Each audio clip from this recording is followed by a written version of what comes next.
mobilnya itu, no viral, no justice.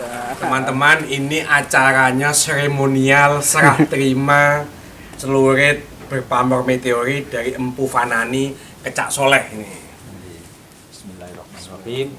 Mudah-mudahan celurit berpamor ini migunani dan bermanfaat khususnya bagi Cak Soleh dan khususnya bagi perjuangan Cak Soleh di dalam menegakkan keadilan.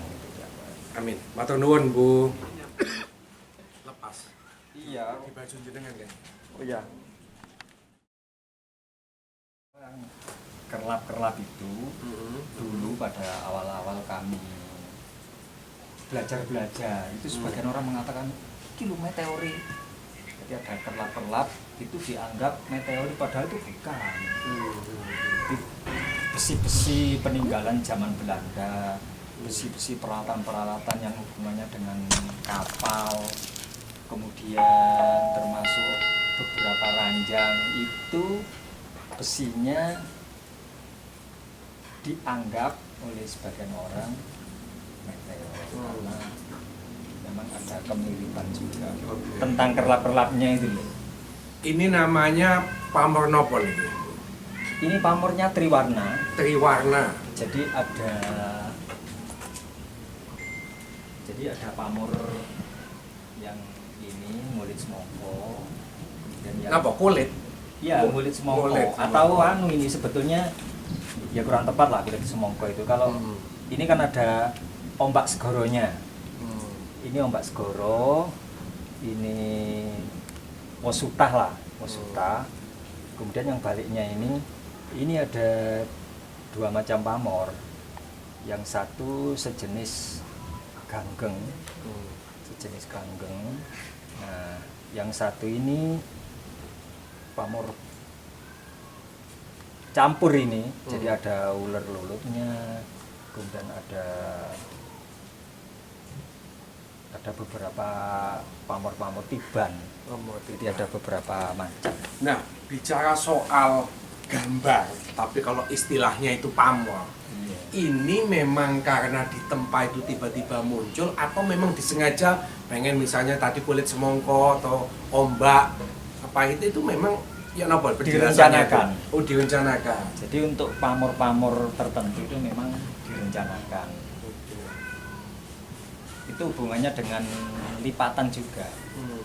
Kalau kita mau membuat pamor berdaringan kebak atau wosuta itu otomatis pamornya di atas 60 atau di atas 100 lipatannya. 100 lipatan. Ya, lebih. Kalau celurit ini berapa lipatan tuh? Ini antara 32 sampai 64. 32 sampai 64 lipatan ya. Nah, ada beberapa teman sampai terpikat. Jadi kok kayak baru Cak Soleh yang bikin celurit itu berpamor meteorit. Sepengetahuan Empu saja ini sebelumnya mungkin bukan Empu yang bikin ya atau Empu yang lain memang ada tidak sih? Kalau untuk pamor yang bahannya air meteorit itu sebetulnya cukup sulit ya dikerjakan. Namun tidak menutup kemungkinan bahwa di antara teman-teman kita di Madura atau di tempat yang lain itu sudah berkarya semacam ini. Itu juga sangat mungkin. Hanya saya belum ketemu langsung gitu. Tapi ketika saya bikin konten mau pesen celurit berpamor meteorit, wis kayak heboh gitu loh. Iya. Tunggu pokoknya Terkenal lah, Pak. Iya, wong sak Indonesia kepengen kayak apa sih wujudnya.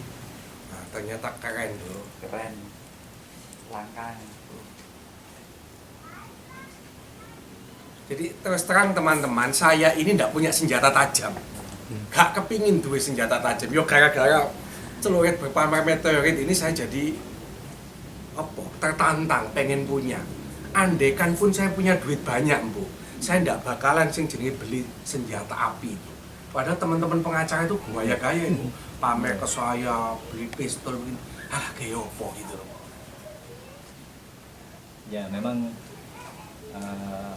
seseorang membawa senjata itu bagian dari bisa dari simbol, bisa sampai sifat kantel. Kalau Cak Soleh bawa celurit, ya otomatis ini Tapi nggak celurit boleh bu pusaka. sidang kok. Ya, Kalau polisi kan. tapi celurit pusaka ini makanya Iya. ada warangkanya dan ada tempatnya. Jadi konco-konco gak digaya-gaya niki pusaka. Apa Iya, iya. pusaka itu maknanya kalau sederhananya apa? Pakai apa? Doa yang dibendakan. Ada yang mengatakan doa yang dibendakan Oke. karena simbol-simbol pamor, Hmm. simbol-simbol dari apa bentuk-bentuk itu memiliki angsar atau memiliki harapan atau fungsi. Hmm. Jadi misalkan pamor melati fungsinya apa? Itu kan ada harapannya. Pamor gunungan itu juga harapannya apa? Ombak segoro itu juga simbol juga mengandung filosofi. Moga-moga ya, Rek, dengan adanya pusaka celurit berpamor meteorit ini jenenge Cak Soleh semakin melambung di saat ini pengacara kok nasional sudah. ini lho ya. Oke. Terus kliennya uwak ya, soge-soge, wong miskin-miskin dong sing teko. Nek miskin-miskin gak ono duit ya kayak. Tapi kok Ya itu kan soge-soge. untuk keseimbangan juga. Jadi ada sosialnya, kemudian ada profitnya. Istilah kemudian- saya itu empu subsidi silang. Nah itu. Ada kalanya kita membantu orang nggak pakai duit. Ada kalanya kita setengah profesional. Ada kalanya ya kudu profesional temenan, Profesional. harus mahal. Ojo kalah Mbak Hotman Paris, kudu maju lah pengacara Jawa Timur ini. Jamnya nggak dipakai. Saya memang nggak suka pakai Oh jam. gitu lah. Nggak Kalau suka ngomong pakai Hotman jam. Paris kan ada jamnya, Oh, ada iya, kalungnya. iya, Cincin. Seperti itu. Waktu proses pembuatannya diperkirakan memang 2 bulan selesai. Terus diantaranya pesan warangka ini pada awalnya ke seseorang ternyata tidak sanggup, sakit sampai hari ini. Kemudian ke tempat lain itu sudah diukur, sudah dimulai sampai hari raya, sampai tidak jadi-jadi. Kesana tidak jadi-jadi. Akhirnya kami ambil, kemudian nggak jadi ke tempat lain, ke Tumpang ini. Akhirnya jadilah. Jadi perjuangan bener ini, Bu. Oh iya, karena memang sudah ada kesepakatan dengan warangkanya. Dan ini nanti lain waktu juga bisa dicuci. Ini juga tidak paten, nanti bisa Dilepas gitu ya. dilepas. Walaupun ini keras, tapi tetap bisa dilepas.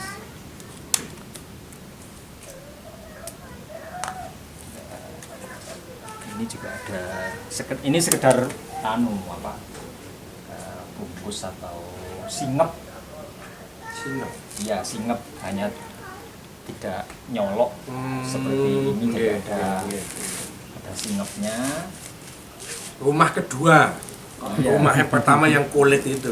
Iya, kalau ada singepnya ini juga lebih bagus. Memang terkesan memang ini sebuah pusaka. Oke. Kita Nah, teman-teman, ini acaranya seremonial serah terima celurit berpamor meteorit dari Empu Fanani ke Cak Soleh ini. Bismillahirrahmanirrahim. Mudah-mudahan celurit berpamor ini migunani dan bermanfaat khususnya Amin. bagi Cak Soleh dan khususnya bagi perjuangan Cak Soleh di dalam Amin. menegakkan Keadilan. keadilan. Amin. Matur nuwun, Bu.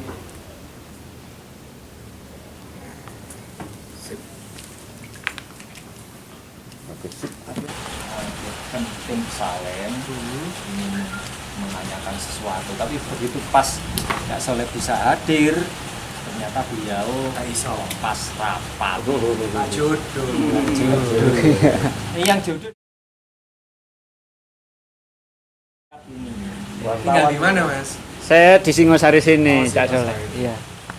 Ini Cak Soleh, terkait untuk korban-korban yang ada di sirkus safari itu, gimana Cak Soleh sejauh ini? Sejauh ini masih belum ada titik temu Oh iya. bahwa dari pihak Taman Safari sudah menawarkan kompensasi, tetapi karena kompensasinya tidak apa nek jarene wong Jawa gak menjanji. Oh iya.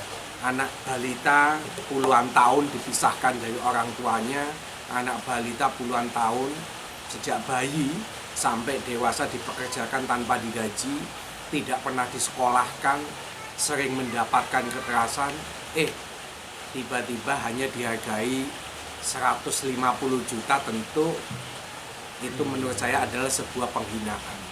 Kecuali kalau Taman Safari itu bukan konglomerat, hanya orang kaya biasa gitu loh. Tapi ini adalah konglomerat, hartanya triliunan.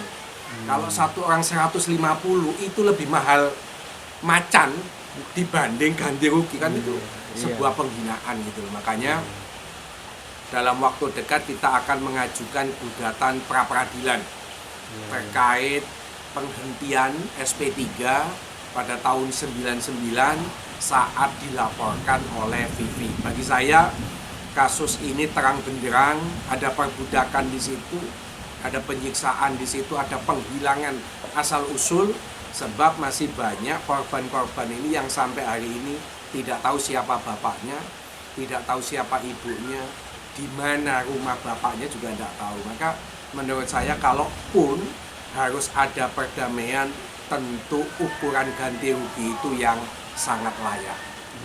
Dari Komisi 3 DPR RI kemarin itu gimana kalau menindaklanjuti kasus ini? Apakah berhenti sampai di situ atau nanti di pra-peradilankan? Kalau Komisi 3 rekomendasi sarannya menurut saya tidak bijak karena diminta langsung damai.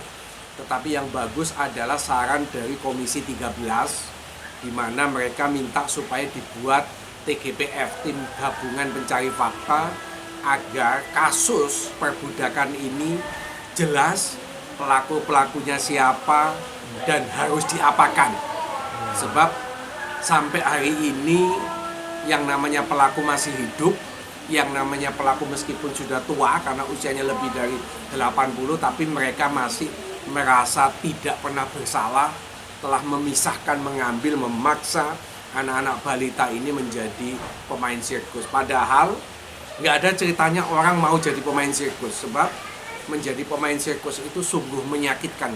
Latihannya itu kepala harus nempel ke pantat, jadi itu.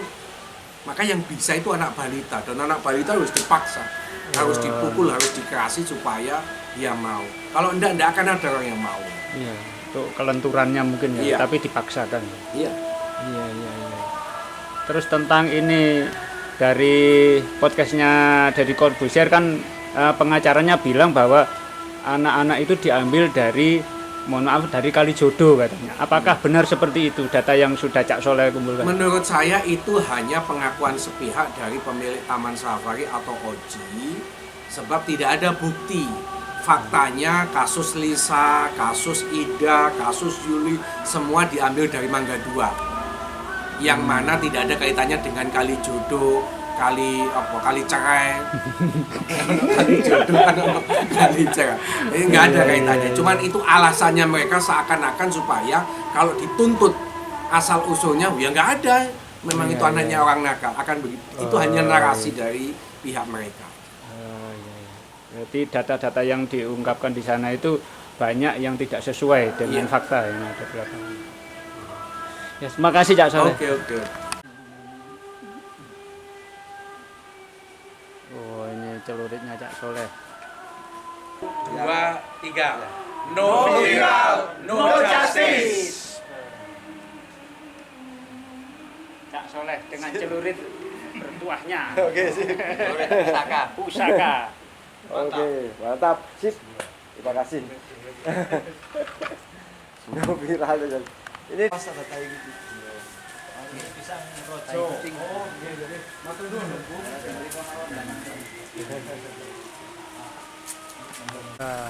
Mobilnya itu no viral, no justice.